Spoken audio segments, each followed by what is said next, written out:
yang ditulis oleh As-Sayyid Al-Husain bin Haidar Al-Hashimi.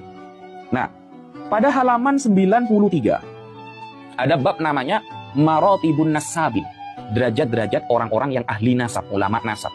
Bisa disebut ulama nasab itu ada level-levelnya, teman-teman. Lalu al-martabatul ula, level pertama. Wah, ini level yang paling tinggi. Orang yang bisa disebut dengan ahli nasab dan level yang tertinggi ini, teman-teman.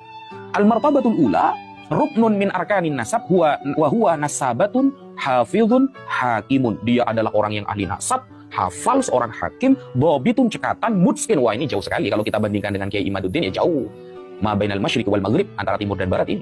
Lalu saya kasih tanda tuh, panah tuh. Di tanda panah itu dikatakan salah satu ciri-ciri orang yang sudah sampai kepada derajat yang pertama, level tertinggi ini adalah ajazalahu nasabatun mu'tabarun min masyayikhihi. Jadi bisa dikatakan orang itu sebagai ulama nasab ketika dia sudah mendapatkan validasi ijazah dari gurunya, yang gurunya juga ahli nasab, yang mu'tabar, yang terkenal, yang pendapatnya digunakan, dipakai oleh orang-orang yang ahli ilmu. Jadi syaratnya harus punya guru. Sekarang pertanyaan saya, guru ahli nasabnya Kiai Imad siapa? Selama ini dia itu belajarnya lewat Google. Selama ini dia belajarnya lewat internet. Maka dia tidak bisa dikatakan ahli nasab, tidak punya guru dia. Pada kesempatan video kali ini, teman-teman ya, saya ingin menyampaikan bahwasanya apa yang disampaikan oleh Ustadz Wafi itu, yang saya tampilkan videonya di awal tadi, itu adalah blunder, teman-teman ya.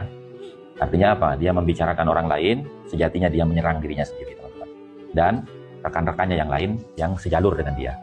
Kenapa saya katakan demikian? Ya, memang di dalam kitab Rasail fi Ilmin Nasab itu ada penjelasan tentang martabatun nasabah, martabatun nasabin ya, derajat-derajat para ahli nasab.